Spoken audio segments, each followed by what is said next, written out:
Le Castel a prévu pour vous. Bonjour fidèles téléspectateurs, bienvenue sur la télévision qui laisse parler les images dans ce programme stand-up et nous avons l'honneur de recevoir pour vous l'un des grands noms de la scène politique erdo-congolaise, à la personne de M. Godefroid Mwamba qui est notre invité. Avec ce dernier, nous allons parler de son parcours, également de ses ambitions d'avenir, ses projets pour être plus clair. Nous le recevons, nous le saluons. Bonjour M. Godefroid. Bonjour, bonjour tous les téléspectateurs. Quel plaisir de vous avoir. Le plaisir est partagé.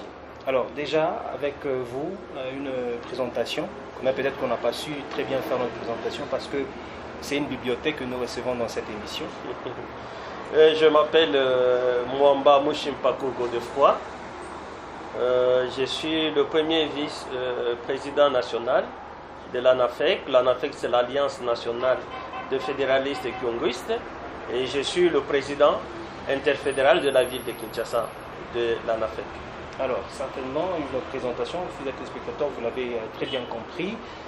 Alors, nous allons quand même faire un petit comeback dans le passé. Il faut quand même le faire savoir. Vous êtes de l'école des grands noms du microscope politique en RDC, notamment M. Kibasa Maliba, le patriarche Kyungu Akumwanza, ainsi de suite. Pourriez-vous bien nous retracer quand même ces grandes lignes de l'histoire?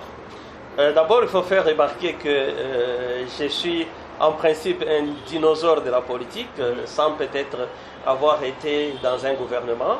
C'est à 19 ans que j'ai adhéré à des mouvements de contestation contre le régime Mobutu.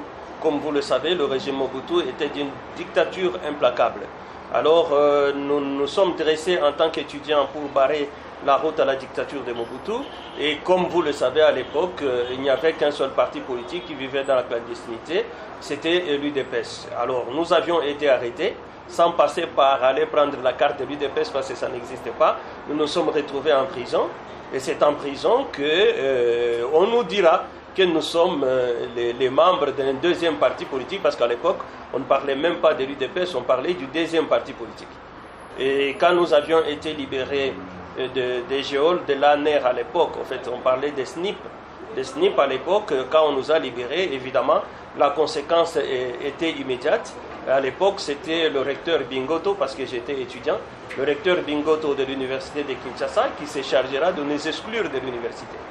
Et nous avions été exclus de l'université, mais comme vous savez, le combat, quand on le commence, on ne l'arrête pas. Et nous avons commencé à travailler pour l'UDPS dans la clandestinité jusqu'en 90, quand Mobutu a pu libéraliser ou démocratiser le pays. À la démocratisation du pays, comme nous étions déjà membres de l'UDPS dans la clandestinité, nous avons apparu.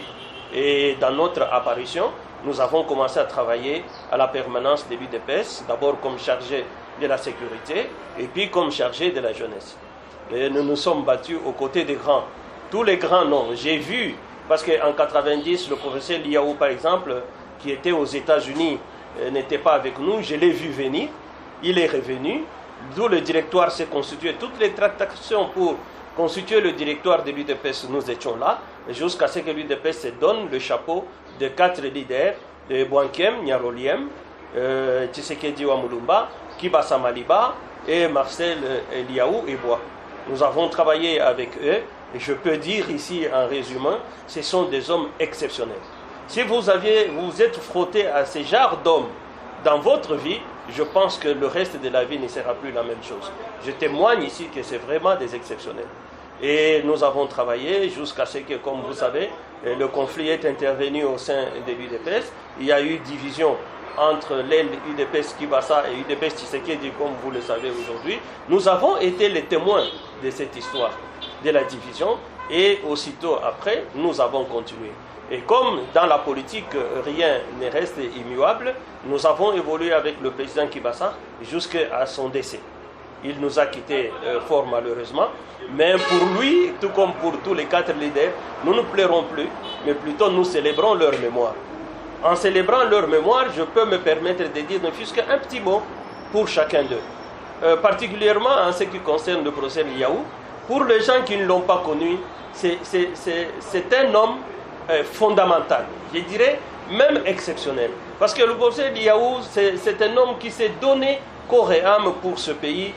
Malheureusement, il est mort même avant que la démocratie ne puisse être proclamée. Imaginez-vous tout un professeur d'université qui faisait de l'Unikine jusqu'il habitait aux environs de Kitambo vers ma campagne. C'est à peu près 50 km. Il le faisait à pied pour aller donner cours gratuitement parce que Mobutu avait décrété que tout celui qui le prendrait dans son véhicule, on va le chasser de l'université ou on va l'arrêter. Et le professeur Liaou a fait des années durant, à pied, pour aller donner cours, afin de transmettre la matière. Ça, ce n'est pas donné à tout le monde. Ce n'est pas donné à tout le monde. Si je considère le président Boakiem Nyaroliem, c'était l'homme le plus exceptionnel. Il était à un certain moment de sa vie, je ne l'ai pas connu quand il n'était pas aveugle, mais il était aveugle à un moment de sa vie, il ne savait pas bien voir. Mais quand il prend la position dans les réunions, c'est lui qui était le plus grand stratège de Léopoldville. Parce qu'à un certain moment, l'UDPS, au niveau du directoire, il y a eu des séparations des aires géographiques. Léopoldville, ça veut dire Kinshasa, Bas-Congo, en fait, le Congo central actuel et l'ancien Bandundu.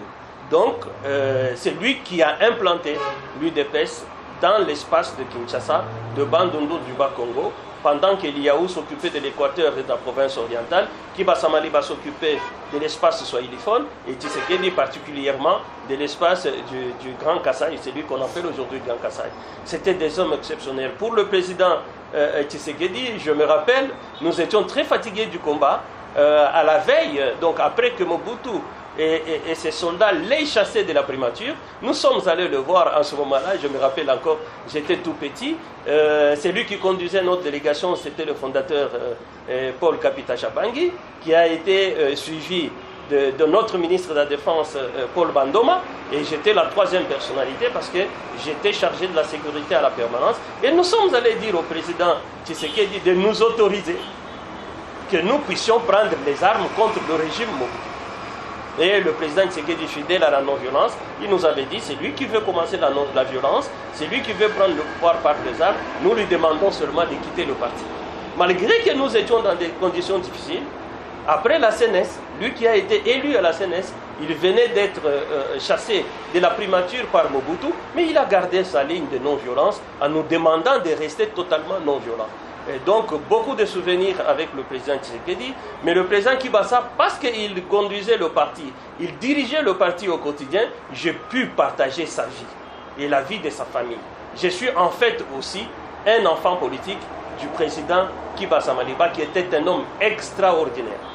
Un homme extraordinaire avec une intelligence supérieure, avec une intelligence vive, capable de conduire, et il a conduit l'Union sacrée, et avec lui, nous avons mené beaucoup de batailles contre la dictature de Mobutu, et la fuite de Mobutu de Kinshasa à Badolite et à Kawele était due aux actions que nous avions menées sur le terrain sous la direction du président Kibasa, sous le leadership du directoire national, mais évidemment c'était des actions que nous montions à partir de la permanence de l'UDPS avec le président Kibasa Maliba. Comme je suis sur son territoire, en tout cas chapeau à vous, là où vous êtes, parce qu'il se repose ici en fait au Sapin, au cimetière de Sapin.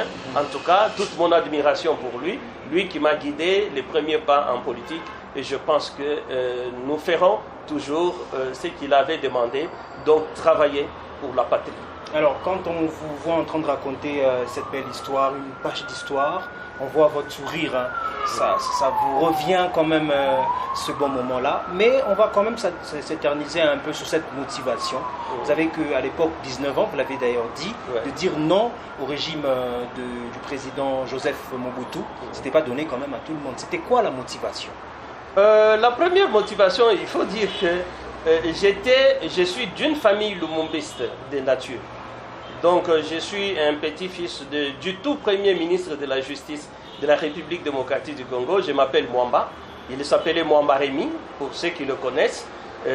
Il était à la table ronde d'avant l'indépendance. Et c'est comme ça qu'il avait appelé son neveu, qui est mon père, et il lui avait parlé déjà de l'indépendance avant que le Congo n'ait l'indépendance. C'est ce filon politique qui a fait que mon père aussi est passé plusieurs fois.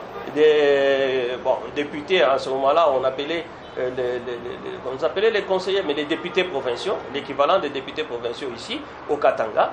Il est passé plusieurs fois député provincial. Il a été député suppléant, député national suppléant plusieurs fois. Et ce qui fait que nous sommes nés dans la liberté. C'est par l'expression de la liberté. Et comme vous savez, la dictature n'accepte pas ceux qui sont libres. Ils enferment ceux qui sont libres. C'est ainsi que nous avons été enfermés par Mobutu. Parce que nous étions en train de nous battre pour la démocratisation de notre pays, pour la liberté dans tous les sens, et surtout l'expression, la libre expression.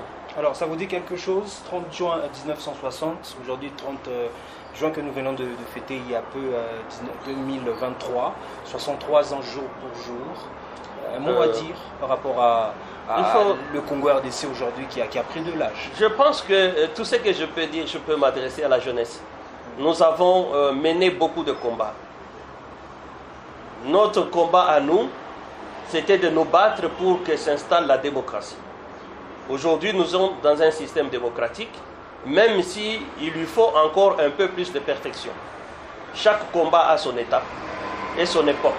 À notre époque, nous nous sommes battus pour la démocratie, mais il y a nos arrière-grands-pères qui se sont battus contre l'esclavage et ceux qui nous se sont battus contre la colonisation. Si je peux parler de Simon Kimbangu, oui, il s'est battu contre la colonisation. Mais il y a ceux-là qui se sont battus contre l'esclavage. Nous nous sommes battus contre la dictature. Mais aujourd'hui est venue la démocratie. Il vous revient à vous, la jeunesse, de vous battre pour que cette démocratie, chaque jour, devienne plus démocratique et surtout vous conduise ou nous conduise au progrès social. Je voudrais ici revenir sur une notion très importante pour l'UDPS et les pères fondateurs de l'UDPS. Quand ils avaient fait la lettre de 52 pages, qui a été écrite après l'interpellation des dirigeants économiques de notre pays, sous la direction du président de l'Assemblée qui s'appelait Zondomio. Après sa mort, c'est après sa mort qu'on rédigea la lettre de 52 pages. Et dans la lettre de 52 pages, les 13 parlementaires ne sont pas passés directement au progrès social. Non. Ils ont conditionné le progrès social à l'essor économique. Donc il faudrait que dans notre pays, on évite de penser que nous allons connaître le progrès social comme ça par une baguette magique. Non, c'est maintenant à la jeunesse de se battre pour que notre pays connaisse une période d'essor économique par le travail et la production. Et ce n'est qu'après que le progrès social viendra, le bien-être social viendra. Si on ne travaille pas, on se met seulement à prier, on se met à attendre, nous allons nous retrouver avec la jeunesse dans les mers parce qu'elle ira chercher le bonheur ailleurs, au lieu de transformer notre terre et nos richesses pour qu'ils obtiennent le bonheur, qu'ils obtiennent le progrès social. Donc l'invitation que je peux faire à l'occasion de 30 juin, c'est de demander à la jeunesse de ne pas rêver le bonheur, mais de travailler au quotidien pour qu'ils puissent avoir ce bonheur-là, un bonheur qui dure longtemps, et non pas un bonheur pour lequel on peut aller se sacrifier dans les océans et à travers les mers. Alors déjà, nous approchons petit à petit vers les élections présidentielles en République démocratique du Congo, prévues pour le mois de décembre de cette même année. Alors, qu'est-ce que nous pouvons attendre de vous? D'abord, je n'ai pas attendu que je sois candidat pour que je fasse quelque chose pour ce pays. Je vous ai dit, à 19 ans, j'étais déjà en train de me battre pour la libération de notre pays contre la dictature mobutiste, qui en fait, laquelle était en train de desservir les intérêts étrangers. Je me suis battu pour qu'il y ait démocratie, donc dans des conditions difficiles, où j'ai risqué toute ma vie. Aujourd'hui aussi, je veux me battre pour la même population. Pour la même population, afin qu'elle puisse connaître le développement et le progrès social. Je voudrais dire ici que je salue tous les efforts qui sont fournis par le président Tshisekedi, parce que moi-même je suis de l'Union sacrée, à l'ANAFEC c'est Tshisekedi ou non, mais aussi parce que la vision du chef de l'État n'est pas comprise par la plupart de ceux qui sont en train de le suivre, et surtout ceux qui sont dans le Parlement actuellement. Ils ne comprennent pas du tout, parce que quand le chef de l'État vous dit « j'ai besoin de 20 milliards de dollars de budget », et que le Parlement est incapable de lui donner les 20 milliards de budget, ça veut dire que quelque part on ne comprend pas la vision du chef de l'État. Poursuivant sa vision, le chef de l'État leur a montré, leur a indiqué la direction pour le dire avec les 145 des projets des 145 territoires, nous allons arriver au progrès social et à la justice distributive. Malheureusement, ils ne le comprennent pas aussi de cette manière-là. C'est pourquoi je dis, le président de la République a besoin d'un Parlement qui connaît sa vision, qui est capable de pouvoir traduire cette vision en réalité.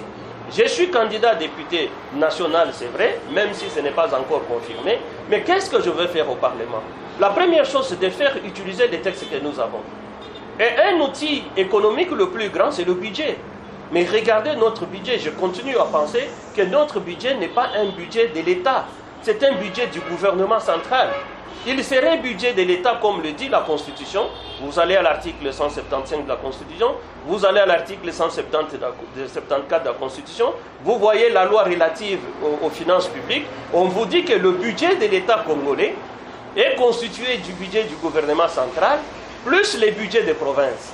Les budgets des provinces sont constitués de budgets des gouvernements provinciaux, plus les budgets des communes ou des entités territoriales décentralisées. Je vous mets au défi, ramenez-moi le budget de l'État actuel. Vous ne verrez pas le budget ici, nous sommes dans la commune, je pense, de Lubumbashi ou de Kampemba. Vous ne verrez pas le budget de la commune de Lubumbashi.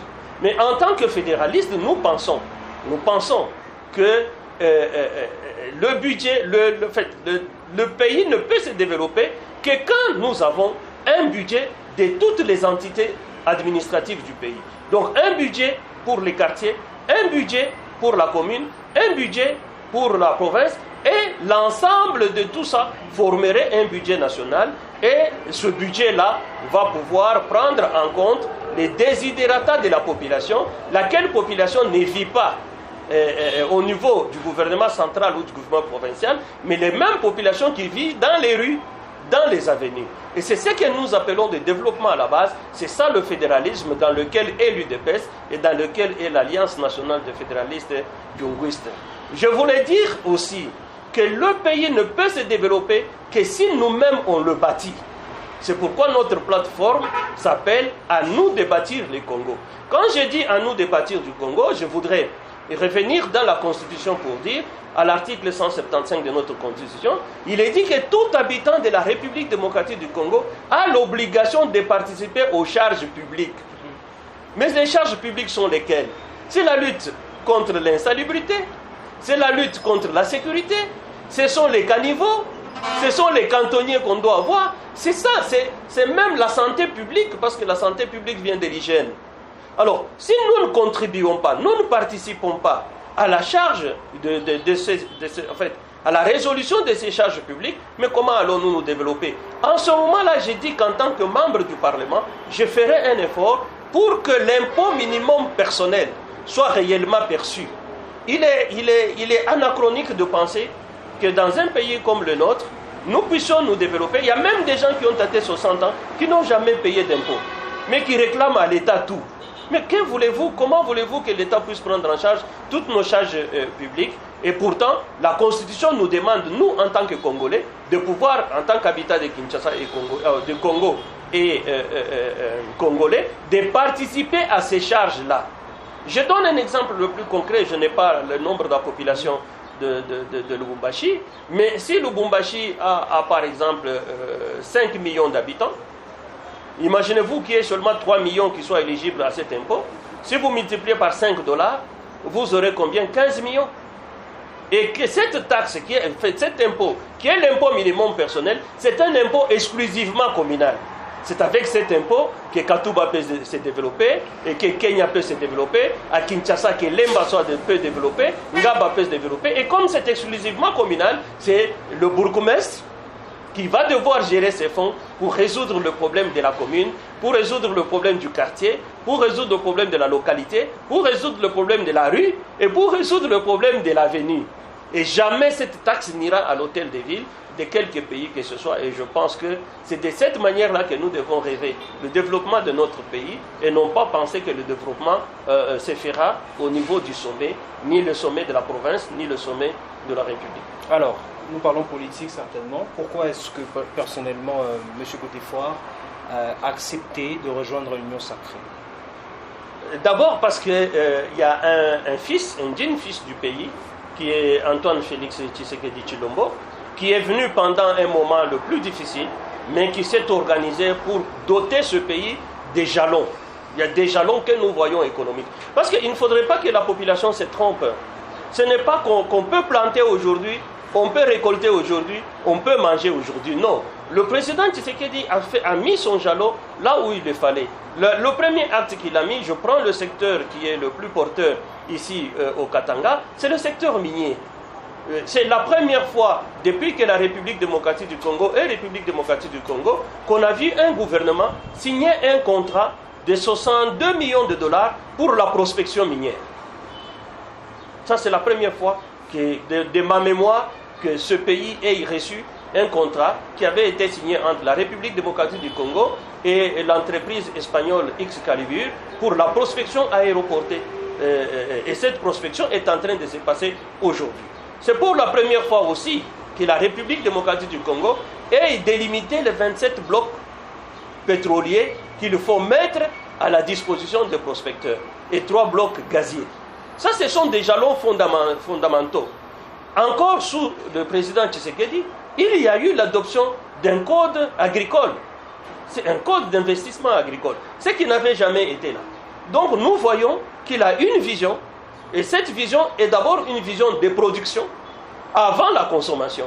Et malheureusement, il y a des gens qui pensent qu'on peut consommer le même jour qu'on plante, le même jour on sarque, le même jour on récolte, le même jour on mange. Ça, il n'y a qu'au ciel où ça peut se faire comme ça. C'est pourquoi j'invite la population congolaise à comprendre que c'est par son travail, parce que le chef de l'État a fait sa part, il faut que le Parlement fasse sa part, le gouvernement autant, et nous, en tant que citoyens, nous puissions faire notre part. Alors, vous allez devoir cette fois-ci nous parler de l'ANEFEC Kinshasa, parce qu'on nous rappelle que vous êtes en même temps fédéral de Kinshasa, et vous êtes séjourné depuis un certain temps à Lubumbashi. Nous avons profité de cette occasion. Qu'est-ce que nous pouvons retenir déjà? Je sais que se prépare parce qu'il reste quelques temps avant les élections présidentielles pour le compte de l'ANEFEC. Il faut dire que d'abord, l'ANEFEC Kinshasa, nous nous sommes fixés comme premier objectif d'implanter le parti sur toute l'étendue de la ville de Kinshasa, et je vous informe que nous avons déjà implanté les comités fédéraux, parce que Kinshasa c'est une interfédération. Nous avons 4 comités fédéraux qui représentent les 4 districts de la ville de Kinshasa, donc Lukunga, Funa, Tchangu et Moamba. Et puis nous avons implanté dans les 24 communes de la ville de Kinshasa. Et dernièrement, le 24 juin, j'ai fait l'appel des troupes pour que je vérifie si les 400 communes politiques qui correspondent au quartier ont déjà leur président. Effectivement, nous avions déjà implanté à plus de 80% des quartiers de la ville de Kinshasa, mais nous ne nous arrêtons pas là. Nous avons donné l'instruction pour que cela passe des quartiers aux localités, des localités aux rues, pour que le chef de l'État puisse être rassuré de son élection, parce que tout le personnel politique de l'ANEFEC va d'abord travailler pour l'élection du chef de l'État, et après l'élection du chef de l'État, comme je l'ai dit, lui donner un parlement à la hauteur de sa vision. Et nous pensons que Dieu fera en sorte que nous soyons dans ce parlement pour que nous puissions traduire nos pensées, nos idées, et le fédéralisme qui est notre projet, la base de notre projet de société, le traduire réellement en prospérité économique, en essor économique, qui en fait sont les gages du progrès social et du bien-être de notre population. Alors pourquoi avez-vous choisi de vous représenter aux prochaines élections législatives nationales comme candidat? J'ai choisi d'être candidat député national parce que je pense que le Parlement, c'est ça même, comment on dit, l'autorité budgétaire. Si je veux qu'aujourd'hui, après être battu pour la démocratie, et que nous avons eu la démocratie, il faut pas... Le Parlement, c'est ça même, comment on dit, l'autorité budgétaire. Si je veux qu'aujourd'hui, après être battu pour la démocratie, et que nous avons eu la démocratie, il faut passer par le progrès économique, par l'essor économique, avant d'atteindre le progrès social. C'est pourquoi j'ai décidé d'aller dans le Parlement, qui constitue l'autorité budgétaire, pour que mon influence au niveau de la commission économico-financière puisse faire en sorte que nous puissions d'abord doter le pays d'un budget de l'État susceptible de prendre en compte les desiderata de la population à partir de la rue, à partir de l'avenue, à partir des localités, à partir de quartiers et au niveau de la commune, pour que le développement soit intégré dans notre pays, comme le chef de l'État lui-même l'a fait avec les 145, le projet des 145 territoires. Alors, qu'est dire de la nouvelle politique, de la nouvelle scène politique congolaise? Parce que je le rappelle que vous êtes dinosaure, comme vous l'avez dit d'ailleurs de vous-même. Vous êtes à une bibliothèque dans le microscope politique erdo-congolais. Quel est votre speech par rapport à cette nouvelle vague qui s'installe dans notre pays?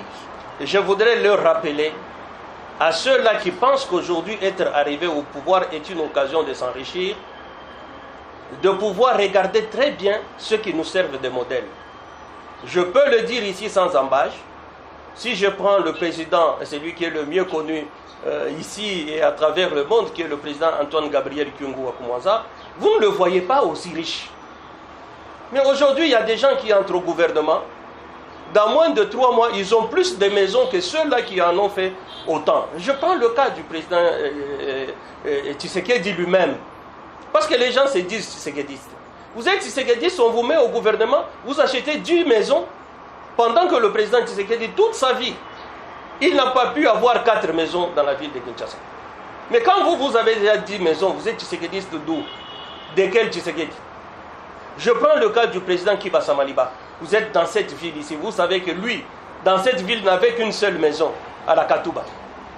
Et à Kinshasa, il n'avait qu'une seule maison. C'est la maison de la 12e rue, qui faisait office de la permanence de l'UDPS. Mais vous vous dites, si vous vous dites Kibasiste, vous vous dites de l'UDPS. Si vous avez déjà 10 maisons, c'est que vous avez pillé la richesse de la population, vous n'êtes pas digne d'être appelé membre de l'UDPS, vous n'êtes pas digne d'être appelé tshisekediste, vous n'êtes pas digne d'être appelé kibasiste.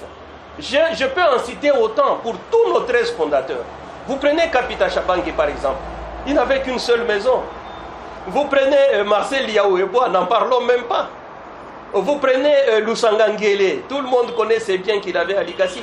Mais au-delà de ça, vous ne compterez pas 10 maisons de Lusanga Ngele. Mais alors, ceux qui se disent aujourd'hui représentants de l'UDPS, ceux qui veulent partager la même idéologie que la mienne, celle de l'UDPS, si aujourd'hui qu'ils se regardent bien, s'ils ont déjà 5 maisons, ils ne sont plus dans la ligne du président Tshisekedi qui parle du peuple d'abord. Le président Tshisekedi père, tout comme le président Tshisekedi fils. Donc j'en appelle, si je viens aujourd'hui au Parlement, c'est pour dire que nous avons des valeurs pour lesquelles nous nous sommes battus. Et moi particulièrement, je me suis sacrifié depuis ma jeunesse, depuis 19 ans que je suis là-dedans. Je n'ai pas couru vers les postes, je n'ai pas couru vers les éléments qui font que demain je sois le plus riche que les autres. Je suis resté dans la ligne du progrès social, de la justice distributive, qui était la ligne idéologique de nos pères fondateurs, de Kiba Samaliba, de Tshisekedi Wamulumba, de Marcel Liaoueboua, de Bouankiem Nyaroliem, que même d'ailleurs d'autres, tout en se disant UDPSiens, ont oublié qu'il a existé dans ce pays un certain Marcel Liaou, qu'il a existé dans ce pays un certain Bouankiem, et qu'il a existé à la tête de l'UDPS un certain Frédéric Kiba Samaliba, et un prophète politique qui s'appelait Etienne Tshisekedi Wamulumba, ou Gabriel Kyungu Akumwanza, qui était parmi les 13 parlementaires fondateurs de l'UDPS. Les gens ont même oublié, ils parlent plutôt de l'UNAFEC, ils ont oublié que Tshisekedi, en fait, Gabriel Kyungu Akumwanza était celui sur le dos duquel on pouvait chicoter chaque matin, et le nombre de ses propres fouets, et le nombre de fouets de ses grands frères, Kiba Samaliba et Tshisekedi Wamulumba. Et lui avait ça sur son corps, parce qu'il aimait les deux, il aimait tous les autres fondateurs. Donc j'en appelle au retour aux racines du tshisekedisme, au retour des racines de l'UDPS, qui prône le peuple d'abord, qui en fait vient de la justice distributive pour laquelle les fondateurs de l'UDPS l'avaient fondée. Et nous, les continuateurs de l'ANAFEC, nous sommes là pour continuer deux choses, la justice distributive et le développement par la base, qui est appelé le fédéralisme. Alors avant de finir cette interview, cet entretien, nous allons quand même parler de la jeunesse congolaise en général, qui sont parfois, comme disent la rue, instrumentalisés par les politiques. Oui, c'est vrai. À deux moments, il y a une jeunesse inconsciente qui est instrumentalisée par les politiciens. Mais il faut dire que dans notre pays, nous avons quand même une particularité. Rappelez-vous que Lumumba n'avait pas 40 ans quand il accédait à la primature. Rappelez-vous que Tshombe, qui a fait parler de lui-même, n'avait pas 40 ans quand il a accédé au poste de Premier ministre, quand il a fait sa sécession katangaise. C'était aussi un jeune homme.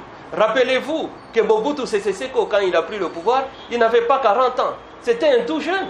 Le seul président vieux, même Kasavubu d'ailleurs, le seul président vieux que nous avons vu, c'était Laurent Désiré Kabila. Il ne faudrait pas que la jeunesse puisse se perdre dans ce discours-là de dire que demain, ça sera leur étape. Non, leur période, leur époque, c'est aujourd'hui. Parce que ceux qui nous ont montré le chemin ont été jeunes pour réaliser ce qu'ils ont réalisé. Je prends le cas parce que j'ai parlé de 13 parlementaires, mais Kiba Sabaliba est passé ministre, il n'avait même pas 25 ans. Kyungwa Kumbwanza, il est passé député, il n'avait même pas 30 ans. Mais alors, de quelle jeunesse peut-on dire qu'on a manipulé? Les jeunes qui peut être manipulé, c'est un jeune manipulable. Parce que ce pays a connu de véritables leaders qui ont conduit ce pays, qui ont été la jeunesse et qui doivent servir à la jeunesse d'aujourd'hui comme étant de modèles. Mais parce qu'ils sont leurs modèles, que les jeunes prennent la vie à bras le corps, qu'ils puissent se battre pour se faire représenter aujourd'hui à travers les institutions, surtout que le chef de l'État a permis à ce que cette fois-ci, qu'il y ait les élections municipales. Les élections municipales donnent à la jeunesse d'aujourd'hui, ceux qui ont 18 ans, ceux qui ont 20 ans, ceux qui ont 25 ans, c'est le temps de s'essayer comme conseiller municipal parce que ça vous donne l'occasion, ceux qui n'ont pas d'argent, de pouvoir battre campagne dans leur quartier et peut-être demain être conseiller municipal. Et dès qu'on est conseiller municipal, on peut être élu bourgmestre. Et dès qu'on est bourgmestre, on peut gérer des communes qui sont des étendues de 800 000 personnes, de 500 000 personnes, de 400 000 personnes. Et je suis convaincu que si eux, ils commencent aujourd'hui, dans 10 ans, ils auront 35 ans, ils auront 40 ans, en ce moment-là, ça sera des véritables dirigeants qui seront rompus à l'administration par rapport aux dirigeants que nous avons hérités de la dictature de Mobutu, qui en fait venait du fait d'être nommé par le régime Mobutu et d'être nommé par la loyauté au chef de l'État et non pas par l'acceptation de la population. Je pense que la démocratie que vient d'ouvrir encore davantage le chef de l'État, Antoine Félix Tshisekedi Tshilombo, est une opportunité pour toute la jeunesse afin de s'exprimer, de se positionner, d'avoir une ligne de carrière dans leur vie, afin de leur permettre demain de gérer mieux que ceux qui sont aujourd'hui. Et je suis confiant qu'ils géreront mieux que ceux qui sont aujourd'hui, parce que avec la dictature, ça dépendait du choix d'un seul homme, mais avec la démocratie, le choix des dirigeants de la base au sommet se fera à travers la population. Et il n'y a pas mieux qu'elle pour pouvoir prendre en compte ses propres intérêts. Alors, M. Godefroid, nous sommes au soir de cette interview. Je ne sais pas s'il y a quelque chose à dire, un mot de la fin. Un mot de la fin, c'est d'abord de remercier tous ceux-là qui m'ont suivi. Et c'est un mot d'espoir. La République démocratique du Congo est un pays pour lequel l'étranger ne pouvait pas penser qu'on pouvait rester dans nos limites, même une année après. Parce que déjà, à l'avènement de Patrice Emery Lumumba comme Premier ministre, il parlait déjà de la balkanisation. Nous avons tenu le coup jusqu'aujourd'hui. 63 ans après, nous sommes encore République démocratique du Congo. Oui, bravo à la République démocratique du Congo, mais ne dormons pas sur nos lauriers. Demain sera encore plus dur qu'aujourd'hui, parce que tout ce qui se passe comme enjeux mondiaux se passe autour des minéraux stratégiques que nous avons dans notre sol et dans notre sous-sol. Et cela nous appelle à la conscience, parce que c'est un défi à relever de rester République démocratique du Congo et de profiter de nos richesses à partir de notre capacité de nous organiser à travers le pays et à travers nos institutions. Merci à vous d'avoir accepté notre invitation. C'est à moi de vous remercier. Fidèles téléspectateurs, ainsi s'achève cette interview. Nous avons reçu pour vous M. Godefroid Mwamba, qui est d'ailleurs un des grands noms de la scène politique erdo-congolaise. Le prochain rendez-vous, c'est dans les jours qui viennent. Bonsoir chez Dieu.